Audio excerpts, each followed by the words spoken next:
Hi friends, this is Venkatesh Devasani. ఈరోజు నుంచి మనం కేంద్ర ఆర్థిక సర్వే 2023-24 గురించి డిస్కస్ చేయబోతున్నామండి. రాబోయే ఏ పోటీ పరీక్షలో అయినా ఈ యొక్క సర్వే పైన కంపల్సరిగా ప్రశ్నలు అనేవి రావడానికి అవకాశం ఉంది. కాబట్టి మనకు ఏదైతే ఎగ్జామ్ పాయింట్ ఆఫ్ వ్యూలో ఇంపార్టెంట్ అనిపిస్తుందో దాని గురించి ఈ యొక్క సర్వేలో డిస్కస్ చేయడం జరుగుతుంది.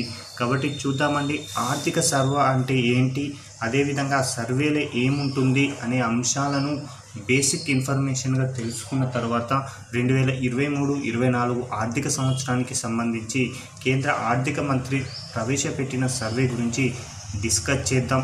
అయితే ఆర్థిక మంత్రిత్వ శాఖ సమర్పించేటువంటి అత్యున్నతమైనటువంటి ఆర్థిక దస్త్రమే ఈ యొక్క ఆర్థిక సర్వే అండి. ఈ యొక్క ఆర్థిక సర్వేలో గడిచిన సంవత్సరపు ఆర్థిక అంశాల యొక్క సమగ్ర సమాచారం అనేది దీనిలో పొందుపరచడం జరుగుతుంది. దీని ద్వారానే అంటే ఈ యొక్క ఆర్థిక సర్వే ద్వారానే ప్రస్తుతం యొక్క దేశ ఆర్థిక స్థితిగతులు అనేవి తెలియజేయబడుతున్నాయి. అంటే వివిధ శాఖల యొక్క విధానాలు ఏ విధంగా ఉన్నాయి, పథకాలు ఏ విధంగా ఉన్నాయి, వాటి యొక్క నిర్వర్తన ఏ విధంగా ఉన్నాయో ఈ యొక్క ఆర్థిక సర్వే ద్వారానే తెలియజేయడం జరుగుతుంది. అయితే ఈ కంపల్సరిగా ఒక దేశంలో ఆర్థిక సర్వేను తప్పనిసరిగా ప్రవేశపెట్టాలా అంటే అలాంటి నిబంధన భారత రాజ్యాంగంలో ఎక్కడా లేదండి. దీనిని మనల్ని గతంలో పరిపాలించినటువంటి బ్రిటిష్ కాలంలో వారు ప్రవేశపెట్టడం జరిగింది. దానిని అనుసరించే ప్రస్తుతం మన భారతదేశంలో ఈ యొక్క ఆర్థిక సర్వేను ప్రవేశపెట్టడం జరుగుతుంది. అయితే ఈ యొక్క సర్వేలో ఏముంటుంది అంటే బడ్జెట్ రూపకల్పనలో కీలక పాత్ర ఈ యొక్క ఆర్థిక సర్వేని పోషిస్తుందండి. ఎందుకోసం అంటే దేశ ఆర్థిక పరిస్థితులు అనేవి ఈ యొక్క ఆర్థిక సర్వే ద్వారానే తెలియజేయడం జరుగుతుంది. ఎలా అంటే ఎగుమతులు ఏ విధంగా ఉన్నాయి, దిగుమతులు ఏ విధంగా ఉన్నాయి, విదేశీ మారక నిల్వలు ఏ విధంగా ఉన్నాయి, వ్యవసాయ పారిశ్రామిక ఉత్పత్తి ఏ విధంగా ఉంది, మౌలిక సదుపాయాలు ఏ విధంగా ఉన్నాయి మొదలైనటువంటి అన్ని అంశాలు, అదేవిధంగా ఉద్యోగాలు, ధరలు మొదలైన అన్ని అంశాలు ఈ సర్వే ద్వారా తెలియజేయడం జరుగుతుంది. కాబట్టి ఈ సర్వేను ఆధారంగా చేసుకొని ఏ రంగాలలో ఎంత నిధులు కేటాయించాలి, ఏ రంగాన్ని మరింత అభివృద్ధి చేయాలి అనేది ప్రభుత్వానికి ఒక మార్గదర్శక సూచీగా ఈ యొక్క ఆర్థిక సర్వే ఉంటుంది. కాబట్టి ఈ యొక్క ఆర్థిక సర్వేను ఆధారంగా చేసుకునే బడ్జెట్ను రూపకల్పన చేయడం జరుగుతుంది. అయితే భారతదేశంలో మొట్టమొదటిసారిగా ఈ యొక్క ఆర్థిక సర్వేను ఏ సంవత్సరంలో తీసుకొచ్చారని గతంలో అడగడం జరిగిందండి. అయితే 1950-51 అంటే భారత రాజ్యాంగం అమల్లోకి వచ్చిన తర్వాత దీనిని ప్రవేశపెట్టడం జరిగింది. అంటే స్వతంత్రానంతరం తొలిసారిగా ఆర్థిక సర్వేని 1950-51 సంవత్సరంలో తీసుకురావడం జరిగింది. అయితే గతంలో 1950-51 నుంచి 1964 వరకు కూడా ఆర్థిక సర్వే మరియు బడ్జెట్ రెండు కలిపి ఒకే రోజు ప్రవేశపెట్టేవారు. అయితే 1964 నుంచి అలాంటి విధానానికి స్వస్తి పలికి విడివిడిగా ప్రవేశపెట్టడం జరుగుతుంది. అయితే 2024 సంవత్సరంలో కేంద్ర ఆర్థిక మంత్రిత్వ శాఖ వర్యులైనటువంటి నిర్మలా సీతారామన్ గారు 2024 జూలై 22వ తేదీన 2023-24 సంవత్సరానికి సంబంధించినటువంటి ఆర్థిక సర్వేను ప్రవేశపెట్టడం జరిగింది. మనకి ఈ యొక్క ఆర్థిక సర్వే చదవడానికంటే ముందు మనకు ఎకనామిక్ టర్మ్స్ అనేవి కొన్ని తెలుసుండాలండి. జీడిపి అంటే ఏంటి, జిఎన్పి అంటే ఏంటి, ఎన్ఎన్పి అంటే ఏంటి, ఎన్డిపి అంటే ఏంటి, అదేవిధంగా ఉత్పత్తి కారకాల దృష్ట్యా జాతీయ ఆదాయం అంటే ఏంటి, మార్కెట్ ధరల దృష్ట్యా జాతీయ ఆదాయం ఏంటి అనే అంశాలపైన మనకు అవగాహన ఉన్నప్పుడు మాత్రమే ఈ సర్వేను మనం ఈజీగా చదువుకోవడానికి అవకాశం ఉంటుందండి.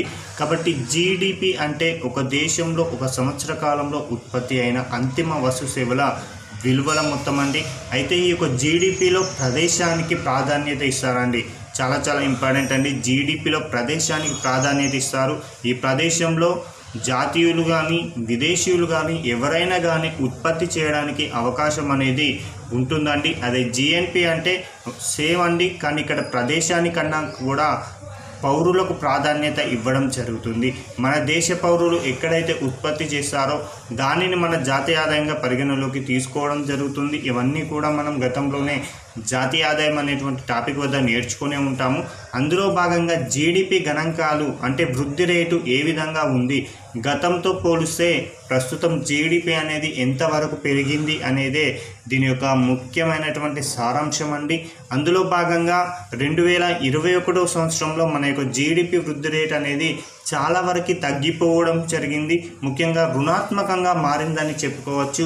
ఎందుకోసం అంటే నాడు కోవిడ్ సందర్భంగా భారతదేశంలో అనేక అంశాలలో తీవ్రమైనటువంటి పరిణామాలు చోటు చేసుకోవడం, ఉద్యోగాలు పోవడం, ఉపాధి లభించకపోవడం, అదేవిధంగా వ్యవసాయ రంగం తప్ప పారిశ్రామిక సేవా రంగాలు కుదేలవ్వడం లాంటి పరిస్థితుల దృష్ట్యా జీడిపి అనేది రుణాత్మకంగా మారింది. కాబట్టి 2021లో జీడిపి వృద్ధి రేటు -5.8 అని గుర్తుంచుకోండి.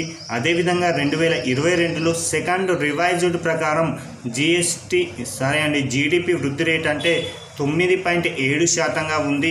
2023 నాటికి మొదటి రివ్యూ ప్రకారం 7% ఉండగా 2024లో ఎంతగా అంచనా వేశారు అంటే 8.2 అండి. ఈసారి ఎగ్జామ్ పాయింట్ ఆఫ్ వ్యూలో అడగడానికి అవకాశం ఉంది. 2023-24 ఆర్థిక సర్వే ప్రకారం 2024 సంవత్సరంలో భారత జీడిపి వృద్ధి రేటు ఎంత అని అడుగుతాడు. కాబట్టి 8.2% అని గుర్తుంచుకోండి. అదేవిధంగా 2024-25 సంవత్సరాన్ని గురించి అంచనా వేసినట్లయితే జీడిపి వృద్ధి రేటు 6.5 నుంచి 7% వరకు నమోదవుతుందని కూడా సర్వేలో పేర్కొనడం జరిగింది. కాబట్టి ఈ యొక్క అంశాన్ని కూడా గుర్తుంచుకోండి. మరొక అంశం అండి, ఒక దేశ జీడిపికి లేదా ఒక దేశ ఆర్థిక వ్యవస్థకి ముఖ్యంగా 3 రంగాలు అనేవి సహకారాన్ని అందిస్తాయి. అందులో ఒక రంగం వచ్చేసి వ్యవసాయ రంగం, రెండవది వచ్చేసి పారిశ్రామిక రంగం, మూడవది వచ్చేసి సేవా రంగం అండి. ఒక దేశ ఆర్థిక వ్యవస్థ మొత్తంగా 100%గా తీసుకున్నట్లయితే అందులో వ్యవసాయ రంగం యొక్క వాటా జీడిపి పరంగా చూసుకున్నట్లయితే 18.4%గా ఉండడం జరిగింది. పారిశ్రామిక రంగం యొక్క వాటా 28.3% అండి. అదేవిధంగా సేవా రంగం వాటా 53.3% అండి. ఈ మూడింటిని గుర్తుంచుకోండి. ఎగ్జామ్ పాయింట్ ఆఫ్ వ్యూలో డైరెక్ట్ అడుగుతాడండి. ఇదే సందర్భంలో తెలంగాణ యొక్క వృద్ధి రేటును కూడా తెలుసుకోండి. సరే అండి, ఇదే సందర్భంలో తెలంగాణ యొక్క వాటా కూడా చూసుకోండి, ఏ విధంగా ఈ యొక్క 3 రంగాల వాటా ఉందో. అదేవిధంగా జీవీఏ అంటే మనకు గతంలోనే డిస్కస్ చేయడం జరిగిందండి. జీవీఏ ఏ విధంగా వస్తుందో గత వీడియోలలో మనం డిస్కస్ చేయడం జరిగింది. కాబట్టి వ్యవసాయ రంగం యొక్క జీవీఏ 17.7%, పారిశ్రామిక రంగం యొక్క జీవీఏ 27.6%, సేవా రంగం యొక్క జీవీఏ 54.7 అండి. కాబట్టి ఎగ్జామ్ పాయింట్ ఆఫ్ వ్యూలో ప్రశ్న ఏ విధంగా అడుగుతారంటే 2023-24 కేంద్ర ఆర్థిక సర్వే ప్రకారం జీడిపిలో వ్యవసాయ రంగం యొక్క వాటా ఎంతగా ఉందని అడుగుతాడు, లేదా జీవీఏలో వ్యవసాయ రంగం వాటా ఎంతగా ఉందని అడగవచ్చు, లేదా వీటి యొక్క వరుస క్రమాన్ని అవరోహణ క్రమంలో లేదా ఆరోహణ క్రమంలో అమర్చమంటారు. కాబట్టి అత్యధికంగా జీడిపికి సహకారం అందిస్తుంది సేవా రంగం, 2వ స్థానంలో పారిశ్రామిక రంగం, 3వ స్థానంలో వ్యవసాయ రంగం ఉండడం జరిగిందని గుర్తుంచుకోండి. ఇక రంగాల వారీగా వృద్ధి రేట్లను కనుక పరిశీలిస్తే వృద్ధి రేట్ అంటే మనందరికీ తెలిసిందండి, గత సంవత్సరం కన్నా ప్రస్తుత సంవత్సరం ఎంతగానో వృద్ధిని సాధించాం అనేది తెలియజేస్తుంది. ఫర్ ఎగ్జాంపుల్ గతంలో 100 రూపాయలు సంపాదించాం, ప్రస్తుతం 150 రూపాయలు సంపాదించాం. ఈ 50 రూపాయలే మన యొక్క వృద్ధి అని గుర్తుంచుకోండి. దానిని కనుక పర్సంటేజ్లో చెప్పినట్లయితే అది వృద్ధి రేటు శాతంగా చెప్పుకోవచ్చు. ఈ విధంగా జీడిపి యొక్క వృద్ధి రేటు 2022-23లో 7% ఉండగా 2023-24 వచ్చేసరికి 8.2గా నమోదు కావడం జరిగింది. కాబట్టి గుర్తుంచుకోండి, చాలా చాలా ఇంపార్టెంట్ అండి. అదేవిధంగా వ్యవసాయ రంగం యొక్క వృద్ధి రేటు 4.7 ఉండే అండి 2022-23లో. 2023-24 వచ్చేసరికి 1.4% వృద్ధిని మాత్రమే సాధించడం జరిగింది. అదేవిధంగా పరిశ్రమలు కనుక చూసుకున్నట్లయితే 2022-23లో 4.1% ఉండగా పరిశ్రమలు వచ్చేసి 9.5% వృద్ధిని సాధించింది. అదేవిధంగా సేవా రంగం 9.1% ఉండగా 7.6% నమోదు చేయడం జరిగింది. ఇదంతా కూడా చాలా చాలా ఇంపార్టెంట్ అండి. భారతదేశంలో వ్యవసాయ రంగం మీద నేటి వరకు 42.3% మంది జీవనోపాధిని ఆధారంగా చేసుకొని జీవిస్తున్నారని గుర్తుంచుకోండి. ఇందాక చెప్పినట్టే ఒక్కసారి ఇక్కడ చూడండి, వ్యవసాయ రంగం యొక్క జీడిపిలో వాటా 18.4%, జీవీఏలో 17.7%, అదేవిధంగా వృద్ధి రేటు 1.4% అని గుర్తుంచుకోండి. ఇక్కడ నుంచి ప్రశ్న రావడానికి అవకాశం ఉంది, కన్ఫ్యూజ్ కాకండి. అదేవిధంగా పారిశ్రామిక రంగం యొక్క వాటా స్థిర ధరల వద్ద ఎంతగా ఉంది అంటే 25% అనేది ఉండడం జరిగింది. అదే జీవీఏలో పారిశ్రామిక రంగం వాటా ప్రస్తుత ధరల వద్ద 27.6%గా ఉండడం జరిగిందని గుర్తుంచుకోండి. ఇక్కడ అభ్యర్థులు చాలా వరకు కన్ఫ్యూజ్ అవుతారండి. అదేవిధంగా సేవా రంగం యొక్క వాటా స్థిర ధరల్లో 53.3% అండి. అదే ప్రస్తుత ధరల్లో జీవీఏలో 54.7%గా ఉండడం జరిగింది. ఇక్కడ మరొక అంశం అండి, ప్రస్తుత ధరల వద్ద జీడిపి, స్థిర ధరల వద్ద జీడిపి గురించి డిస్కస్ చేద్దామండి. ప్రస్తుత సంవత్సరం ఏవైతే ధరలు ఉంటాయో ఆ యొక్క ధరలను ఆధారంగా చేసుకొని లెక్కించినట్లయితే దానిని ప్రస్తుత ధరల వద్ద జీడిపి అంటారు, లేదా నామమాత్రపు జీడిపి అంటారు. అదే స్థిర ధరల వద్ద అంటే ప్రత్యేకంగా ఒక ఆధార సంవత్సరాన్ని ఆధారంగా చేసుకొని ధరలను కనుక లెక్కిస్తే దానిని స్థిర ధరల వద్ద జీడిపి లేదా నిజమైనటువంటి జీడిపిగా అభివర్ణిస్తారు. అయితే 2022, 23, 24లో వీటి యొక్క అమౌంట్ అనేది ఏ విధంగా ఉందో ఒక్కసారి చూద్దామండి.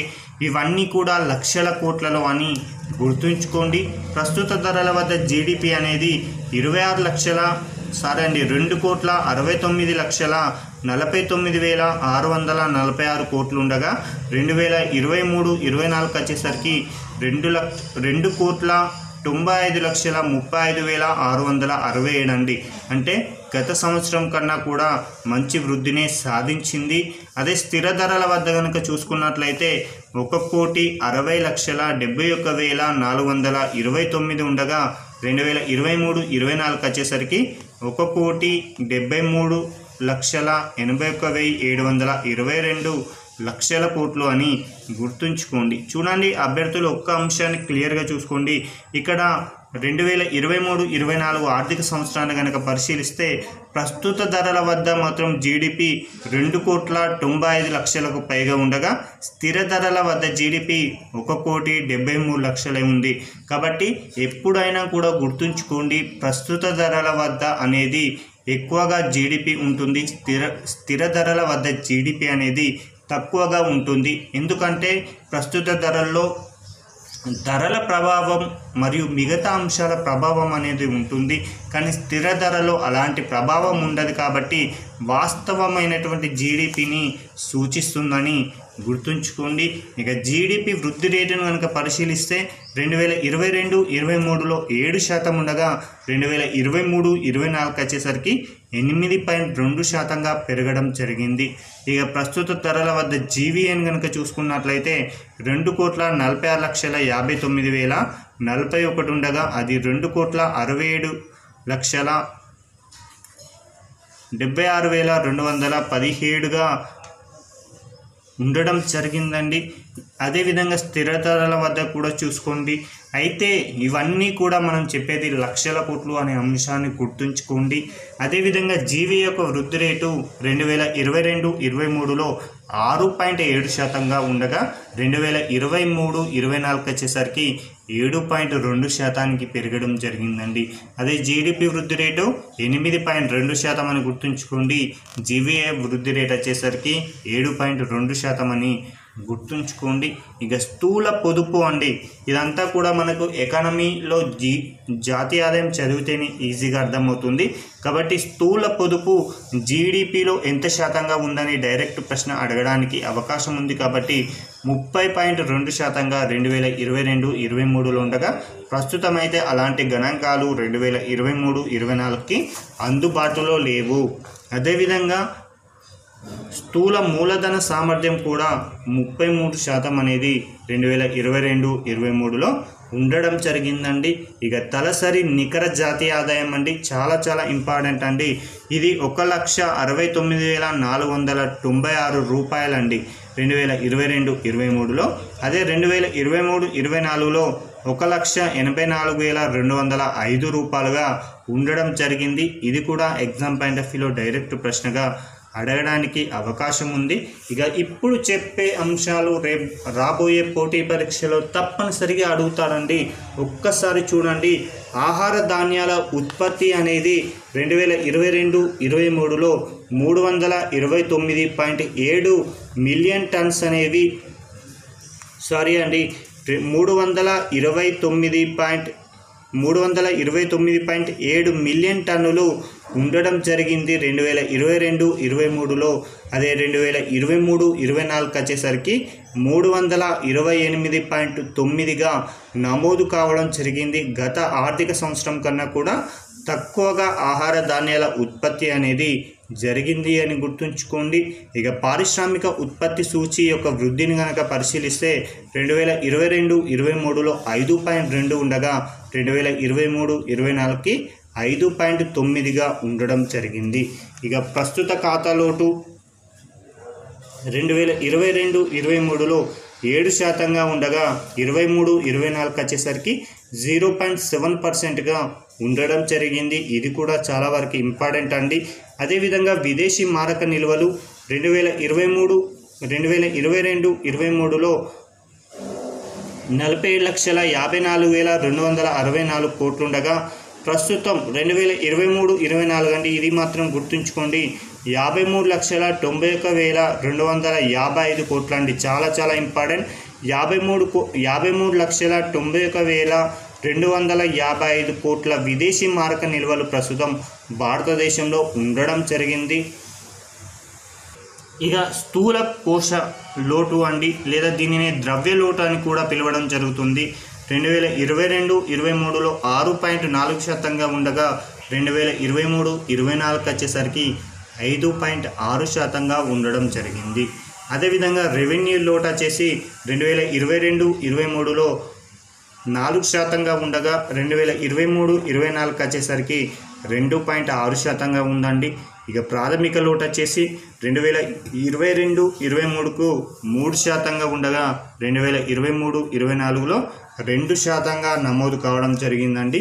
ఇదండి ఈ రోజుకు సంబంధించినటువంటి ఇండియన్ సర్వేకి సంబంధించిన ముఖ్య అంశాలను ఈ యొక్క వీడియోలో డిస్కస్ చేయడం జరిగింది. ఆ తదుపరి వీడియోలో మరికొన్ని అంశాలతో మీ ముందుకు రావడం జరుగుతుంది. Thank you.